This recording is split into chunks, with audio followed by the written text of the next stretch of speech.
my god, Casper's nose is bleeding. Who punched Casper? Birdie, was it you? Did you punch Casper? Yeah, it was her. She got frightened and just bopped him in the face. How's it going, everyone? Welcome to our Black Eagles character discussion. Joining me here, I have my girlfriend. Hello. Today, we'll be talking about the Black Eagles specifically. Three Houses is a game that we both really love.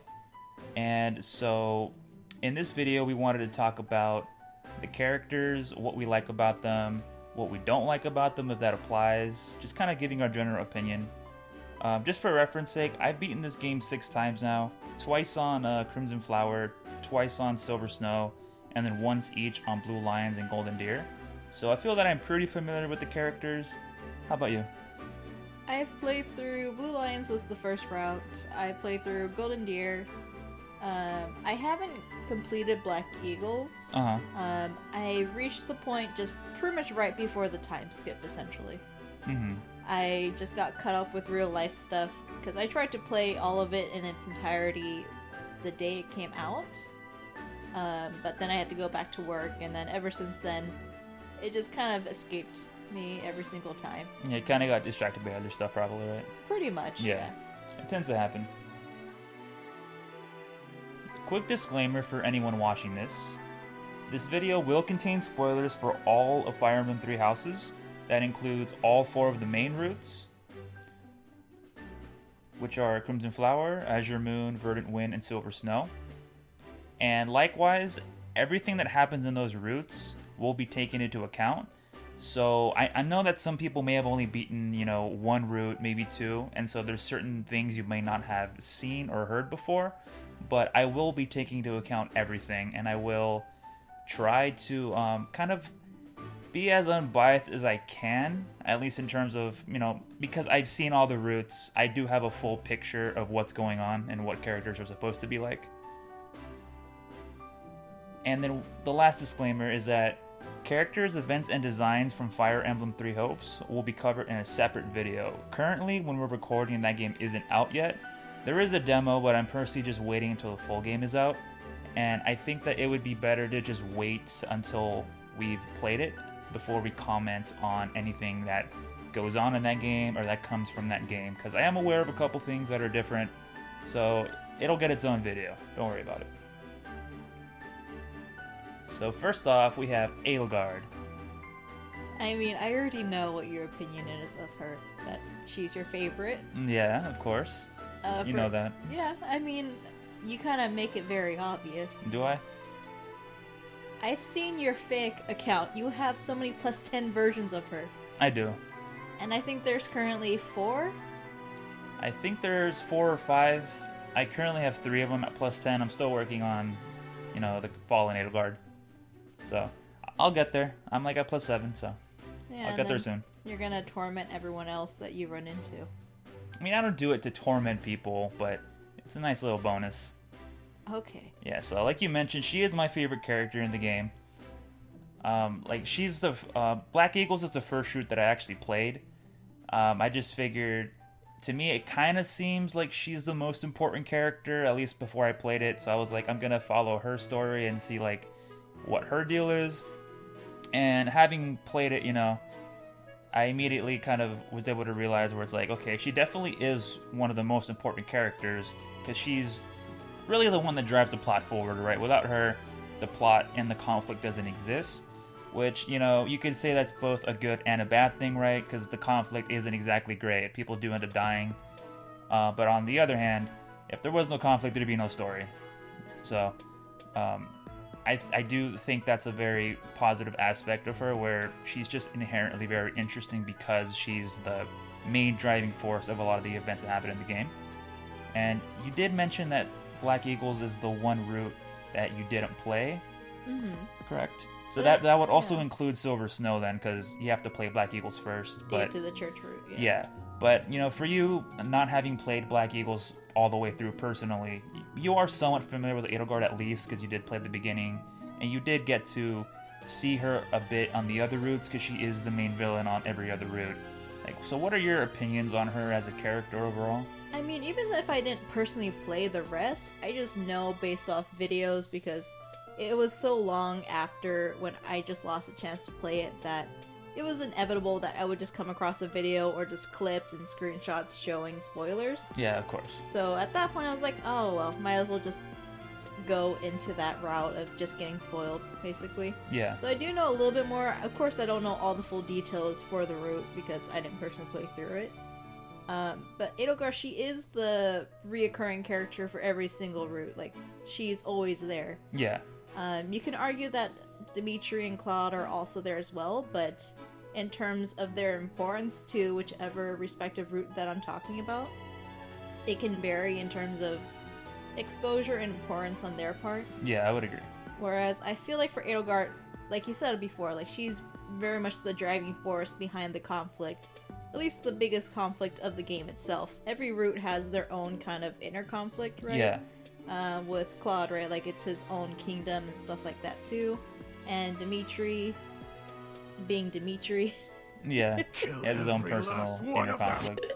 His conflict is that he's Dimitri. Well, we'll talk about him later. Yeah. But Edelgard for sure. I mean, just having seen her in other routes and then also playing through her own, I can definitely see how important she is, and also just her character alone, just her personality, and just her overall stance on how she views the world, I guess, at that point, right? Yeah. And it doesn't necessarily change in terms of what her viewpoint is and what her objective is ultimately. At least that's how I feel. But it is definitely seeing the contrast between, you know, when in her academy days where she was very much more mysterious to me, I guess. Mm-hmm. At least outside of the Black Eagles. But that's because you can't recruit them, right? You can't recruit the house head leader. and also their aide. Mm-hmm. Which in this case would be Hubert. So I couldn't get them to join my team in my other routes. So of course I was curious. So I would still talk to her on campus, right? Like if I saw her around, I would say hi, what's up, and she'd be like, nope, can't join you, or something like that. I'm like, okay, fine, and then cry. Mm-hmm. But I always wanted to know more about her, so I took the opposite approach that you did. Because I knew that she was important because she was such a big factor in a lot of the trailers and just in the routes alone. Yeah, like for all the marketing, she's kind of at the centerpiece of it all. She is.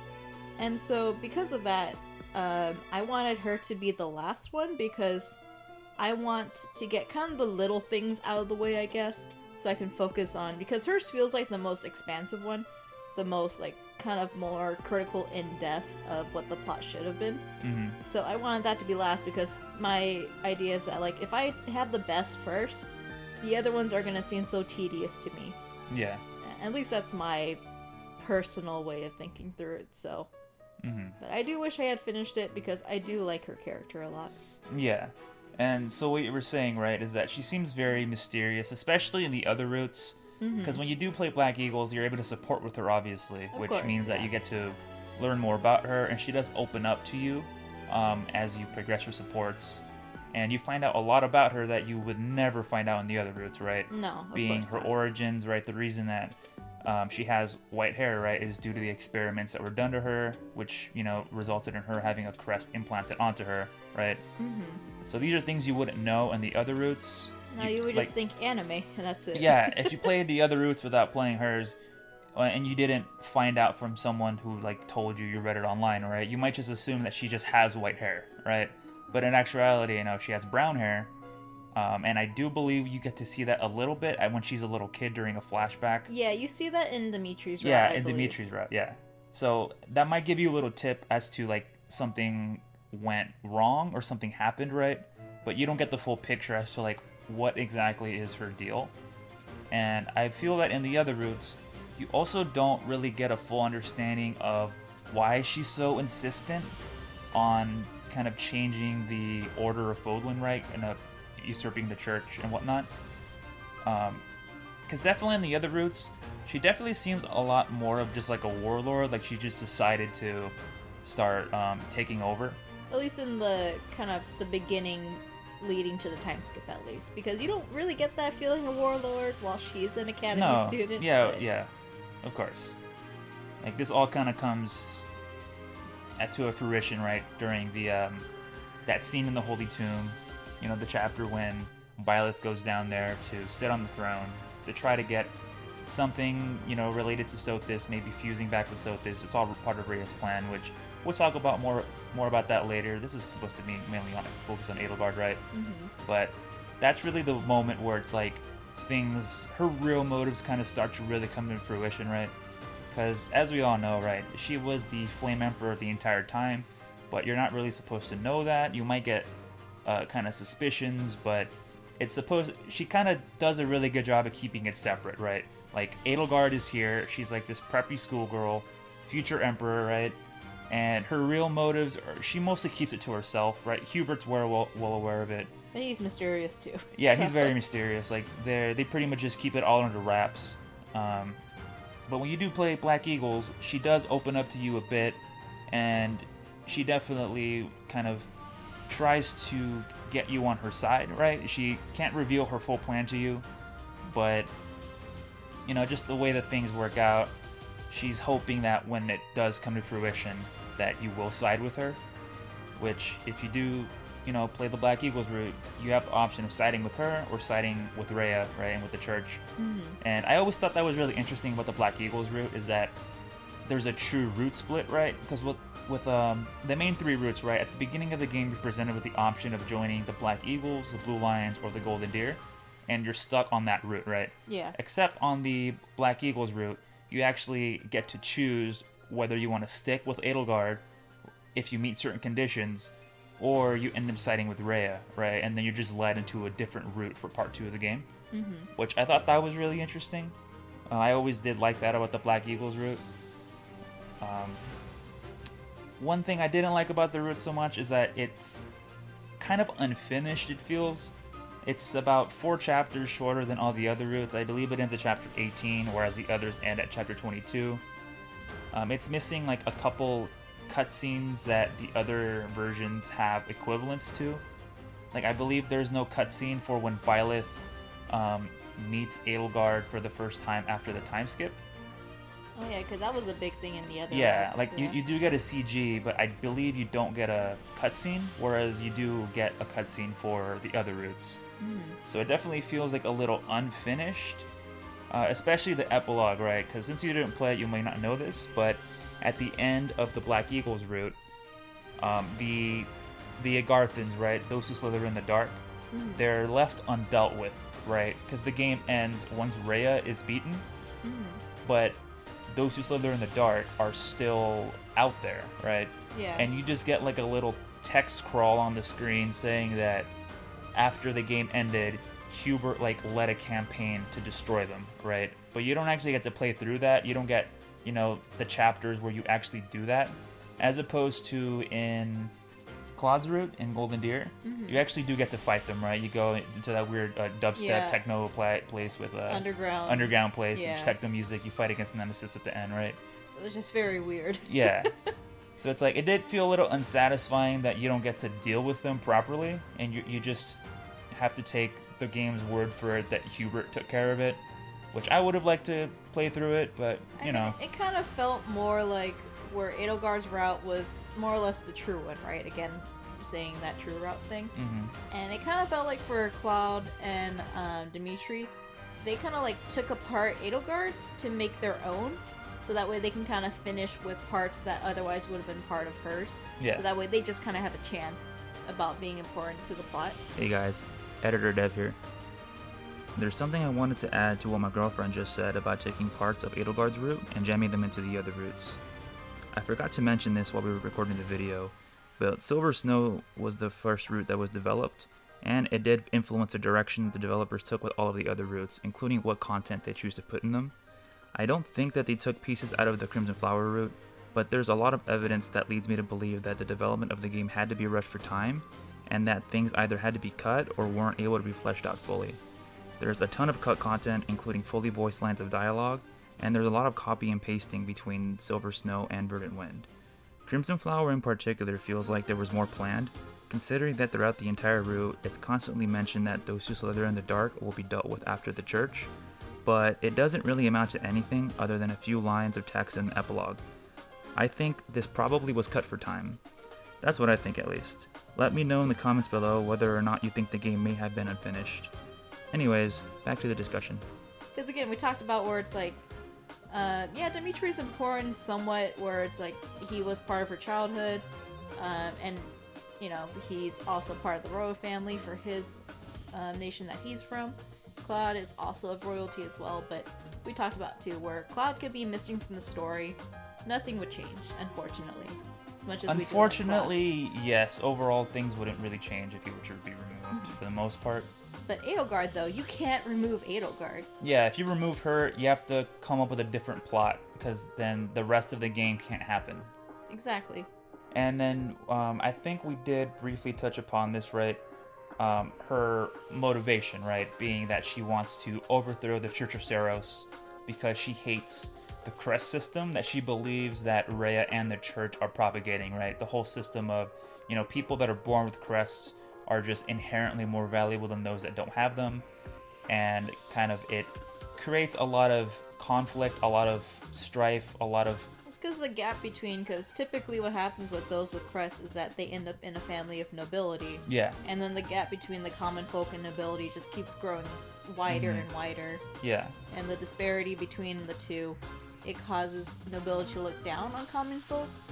And then it also drives home this idea of like, if you don't have a crest, you're more or less worthless if you're born into a noble family without one. Yeah, and that's something we will touch upon with other characters, because there's plenty of characters that have that kind of issue going on, right? Where somebody in their family, or you know, maybe even them, right, was born with or without a crest, and that led them to have to deal with a lot of terrible stuff, and it kind of more or less scarred them, right?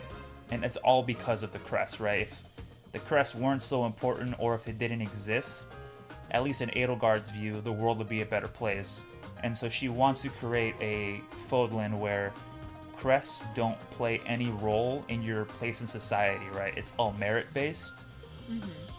And that's kind of her main motivation, right? Yeah. And the reason that she feels so strongly about the crest, right, is because of the experiments that were done to her when she was a kid, right? And for just to quickly go over what happened to her, right?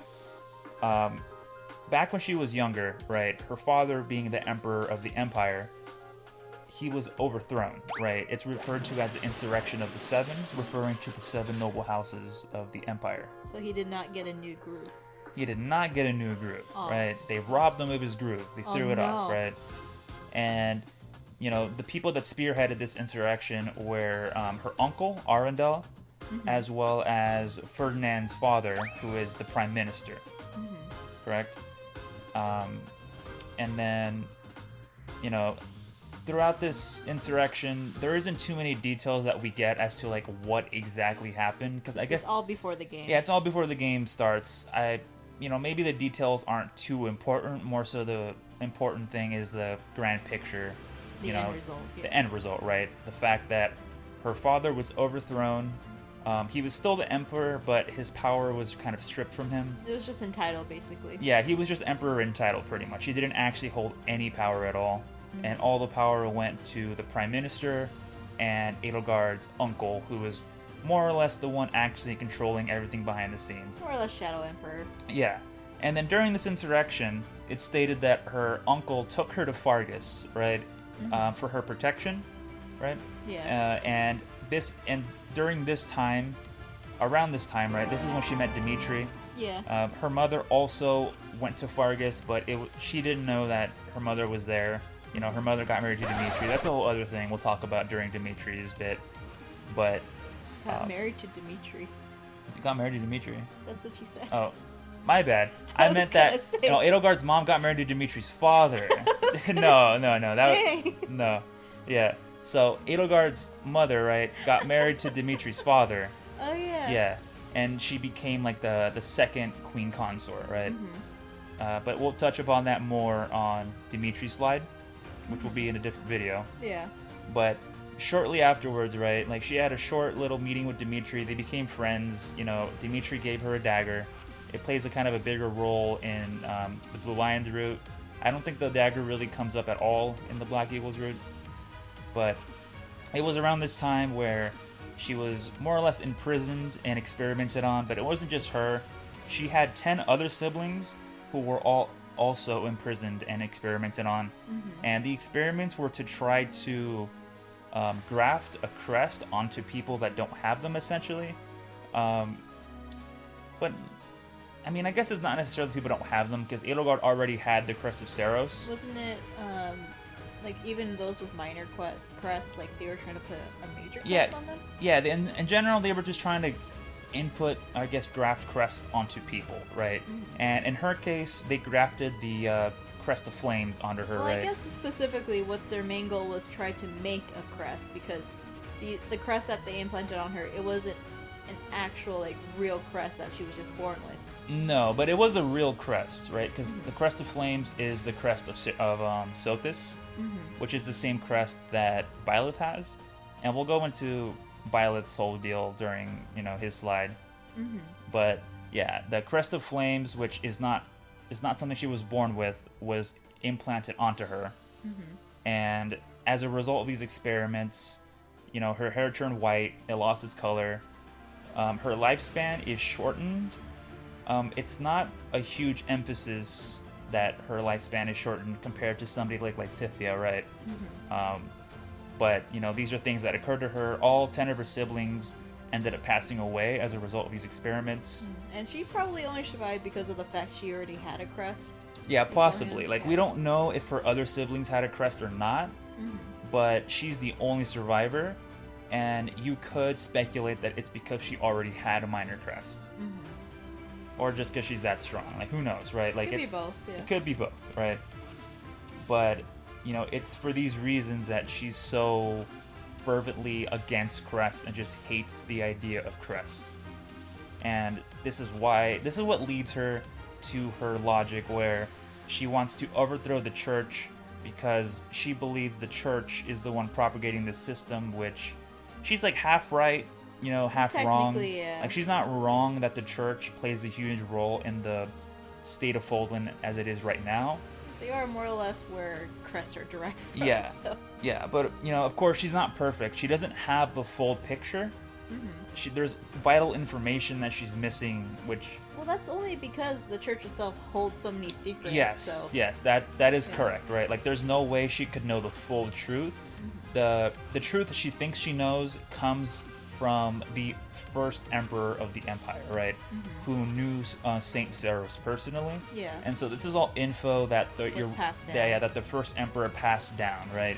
And obviously it's incomplete info. He doesn't know everything either. Of course. And so she really only knows half the truth, but it's more than most people know.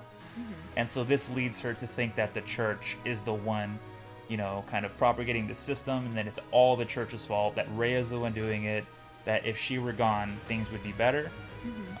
Whether or not that's true is up to, your own personal opinion.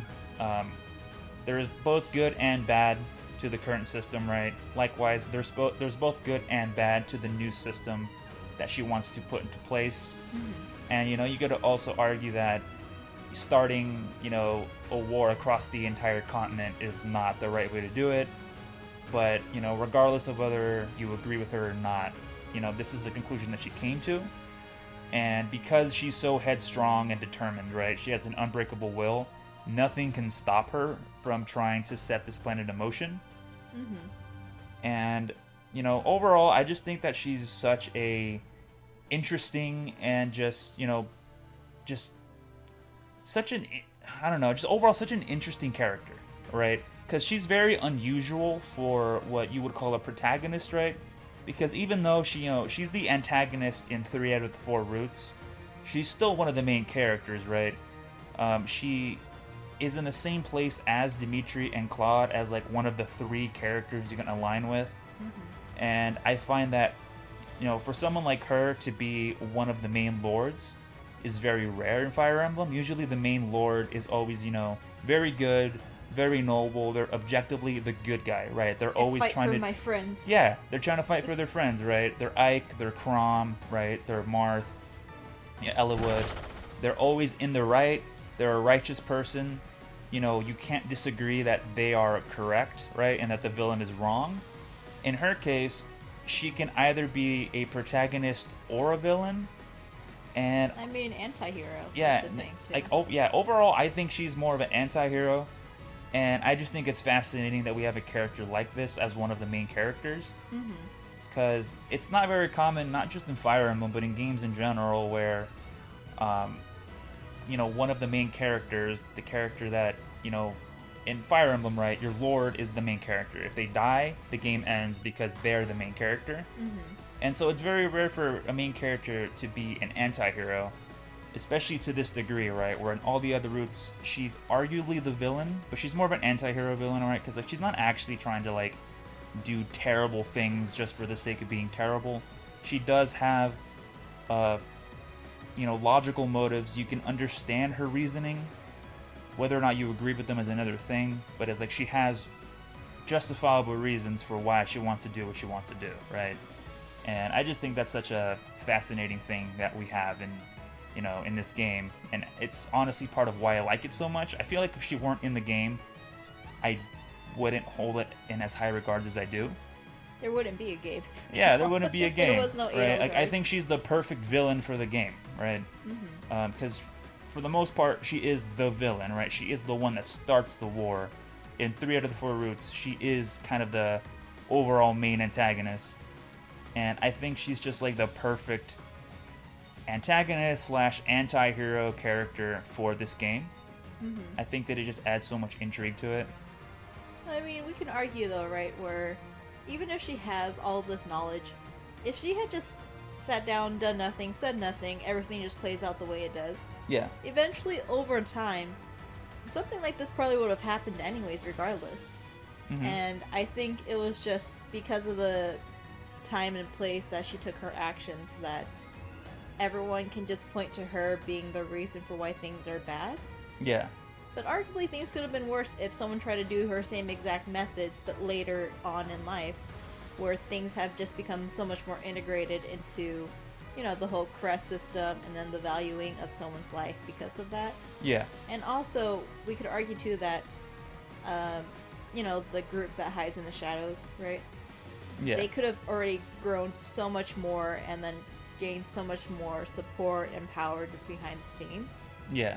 That for her, she kind of has to take drastic measures at this point because it's more or less her and Hubert going against pretty much the world, I guess, at this point, right? Because it's not as if her empire is the only one that deals with the crest system. Yeah, it's all of Fodlan that has to deal with it. Exactly. So it's not like for her she's just doing it out of personal benefit.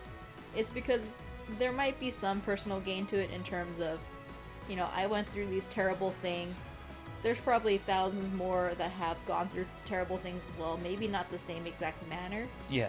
But they've gone through terrible experiences because of this crest system. So let me abolish it. And, it's not that she lacks compassion, but again, we were saying that she's very logical. So it's that whole idea of, killing 100 to save 1,000. Yeah, like a very Kiritsugu type of mentality from Fate Zero. Yeah, pretty much. Yeah. Because you kind of have to be that way, right? If you're just full of compassion and everything that you do, then you can't do it because you're going to be like, oh, but what if this negatively affects someone? Like, what if, taking a life is wrong? Yeah, So, there might be certain things that you just can't do that need to be done. You have to go through with these things if you want your ultimate goal to come to fruition. Yeah. Otherwise, nothing's going to change. Yeah. And it could arguably get worse because now that they've seen that someone has the potential to step up against them, they're going to try to squash it out as soon as possible. Yeah. So for her, she kind of has to do it where she plans it, which she does, right? She plans it all. It's not that she just spontaneously decides, I'm going to wage war against my uncle, right? Yeah. No, she planned it all, and that's why she was able to amass an army. Yeah, right? it was a very long and drawn out plan. Yeah, and it was she had to keep it secret too. So of course, it takes time. It's not going to be a quick overnight thing that she can just plan. Yeah. And because of that, right, she is very careful about revealing things to others. Like Hubert definitely is her confidant in this regard. Yeah. Where confidant. Yeah, Hubert is her right-hand man. She can trust him with anything. Yeah, so it helps her because when she's out playing as Flame Emperor, right? Yeah. Then he's probably doing things behind the scenes too without her, because oh yeah, for sure. she can't do anything herself for the most part, I feel, because of the fact she's so noticeable, right? Like, everyone knows who Edelgard is in the Empire. Whereas Hubert, he can more or less go to the shadow, hide in the shadows. And he prefers to do things in the shadows. Yeah. And so, because of that, they match so well, right? Where it's like, all eyes are going to be on Edelgard. Some eyes are going to be on Hubert just because of his close proximity to her. Yeah. But for the most part, it's going to be on her. Yeah. And because of that, you kind of have to keep in mind where she's doing so many things that we just have no knowledge of, right? Because she does so many things behind the scene where not even the game covers it. Yeah. Because there's no way that an army just amasses behind her just automatically because they're like, oh, it's Edelgard, let's follow after her. No, she got all of these tools and preparations well in advance before things happen. Like, there's plenty of things that you won't find out about until later, potentially, right? Like, there's a whole deal with the Death Knight, right?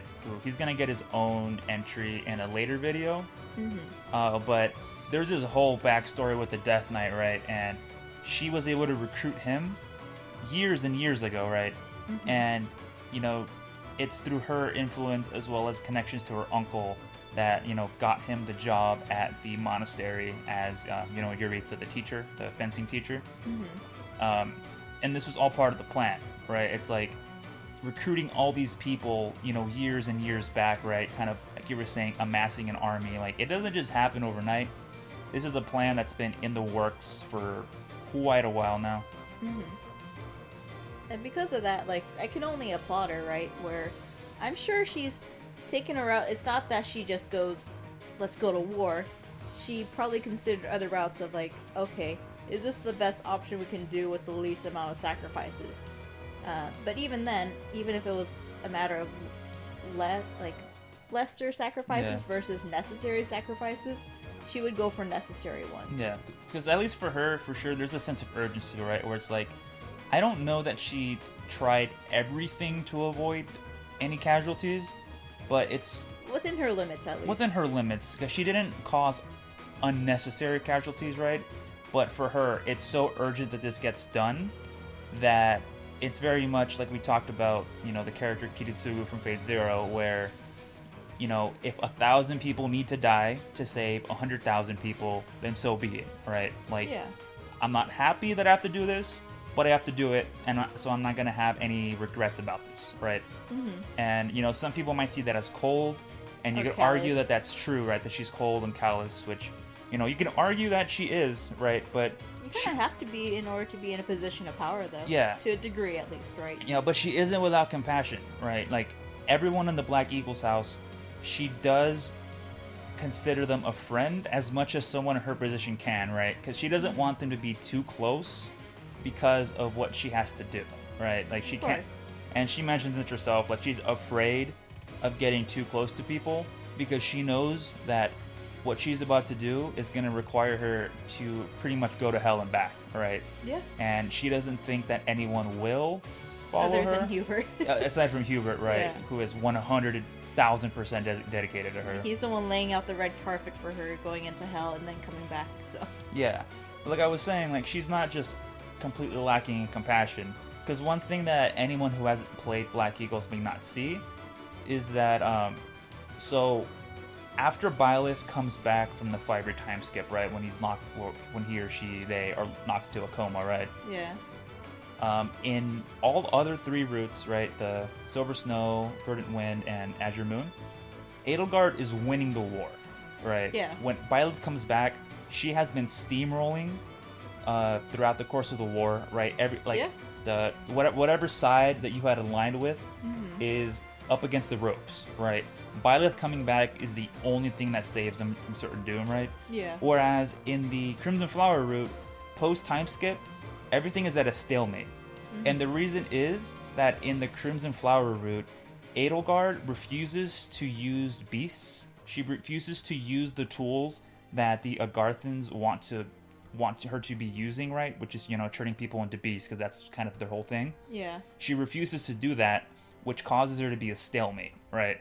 And this is through Byleth's influence, right? Like, his, or Byleth's presence. You can say his because you chose the male one. I played as male Byleth for most of it. I did do like 2 playthroughs as female Byleth, but for me, like when I think of Byleth, the male one is the first one that comes to mind. Yeah. But yeah, because of Byleth's influence, right, she clearly has become more compassionate, or at least less, a little less rash in terms of like she's not as willing to take super unnecessary drastic measures, right? Or it's like there's no dire need for her to use the beasts, so she doesn't use them. Whereas in all the other routes, right, without Byleth's influence, the beasts are loose, right? Yeah, because she sees it as an advantage because it is. Yeah, like she needs the advantage, and so she's willing to use these tools that she isn't willing to use when Byleth has influence over her, right? Mm-hmm. And I think that is just kind of something that really shows that she is capable of being influenced, at least by Byleth, right? I'm sure there's probably other characters that can influence her, but Byleth is such an influential figure in her life, and someone she really respects. So his influence does make her arguably a little more compassionate. Mm-hmm. And, I said before, she's not perfect. Something that, a lot of people may disagree with, and I also am not sure if this was a right call or not, is that in the Black Eagles route, during the battle of, I believe, Aryan Road, which is after you defeat Cornelia. Yeah. In that battle, in the aftermath, the Agarthans send missiles, right? You remember the missiles. They're in every route. Yeah, that was like, why? Yeah. How? So in the Crimson Flower route, the missiles are sent as kind of a retaliation because they're angry that Edelgard killed Cornelia. Yeah.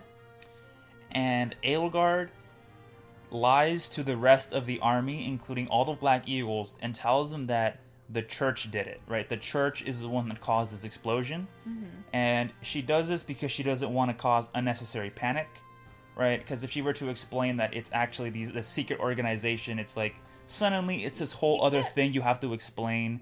And you don't really have the time to do that in the middle of war. And so she decides to just lie to the rest of the army. And, Hubert actually says he's not sure if that's the right thing to do, but he does it anyways because that's what she said. So, she's not perfect. She's a very gray character where it's like, it's hard to say whether a lot of the things she does or says or thinks are right or wrong. She definitely makes a point, right? There's a lot of things that she's right about.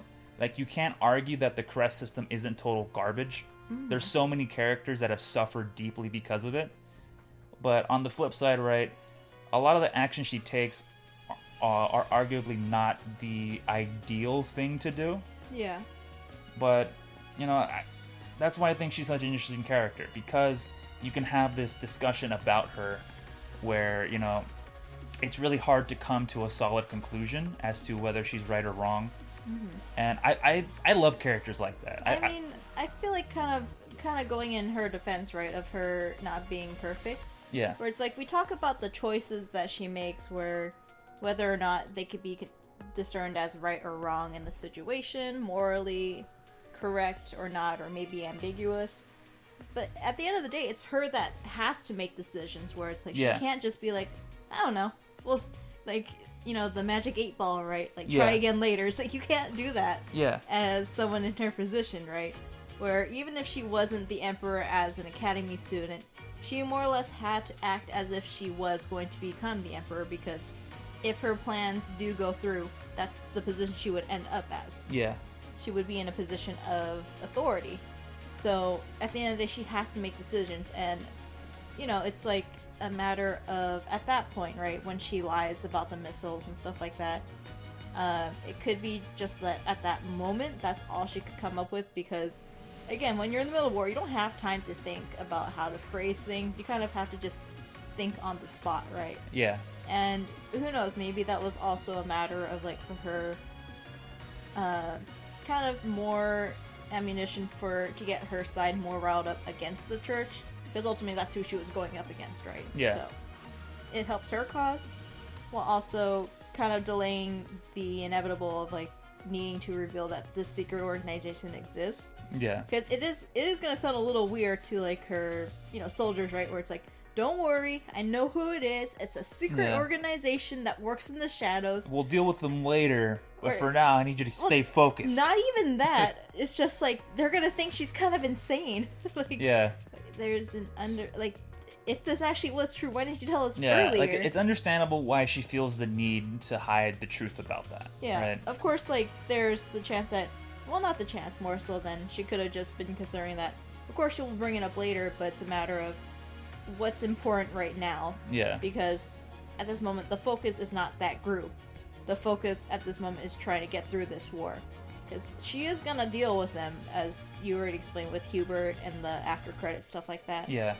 But for right now, she has to do this. And what's the best way to make them focus on just this and not something else? Mm-hmm. Right? Yeah. Like, it's very easy to say, oh, she should have done this, she could have done this. But at the end of the day, she was the one making the decision. Like, we weren't in her position. We weren't in her shoes at that exact moment. So we don't know how we would have responded, honestly. We can say we would like to say that we know how we would respond, but we don't. Yeah. Because when you're trying to win a war, right, you're gonna take the actions that are more likely to win you the war. And it's very likely that if she had told them the truth, not only, like you said, would it have been confusing and would she have sounded kind of crazy talking about some secret organization that they've never heard of, it would also likely distract them from the main focus, right? And that definitely would not help her win the war. No, because as strong as she is, right, Crest and all of that, she's still one person. Mm-hmm. And even with Hubert, it's like, you need to have others with you. Yeah, which is a big theme of the game, right? Where it's like, you can't do things alone. And it really does reflect in each of the routes with each of the three main lords, where you can't do this alone. You need friends. You need people by your side to help you accomplish your goals. It's dangerous to go alone. Take this. He pisses you. Take it, Byleth. No, they just take this. And just hands Byleth. Just like by the scruff of the collar or something in the back of the collar. Like, here, take this. But just closing thoughts on Edelgard. By far my favorite character in the game. I have a lot of favorites, but she's definitely number one. And I also think it's pretty funny, but also sad that, like, she's absolutely terrified of rats and the ocean. And the whole rat thing is because of in the experimentation. Yeah, when she was imprisoned. I believe she says it stems from that. And her being afraid of the ocean, I think it also stems from that, but also she's just afraid of the ocean. Well, I mean, it's a very much an unknown thing. Oh yeah, the ocean is scary. It scares me too. Ocean is scary. Are you sure the rats wasn't because she visited New York? You know what? That might be it. It could be it. That could be it. Could be it. What's up, guys? Just real quick, I wanted to thank you so much for making it to the end of the video. If you enjoyed it, be sure to subscribe to the channel and leave the video a like. Look forward to our next video in which we'll discuss Hubert and Ferdinand. See you guys soon. Until next time.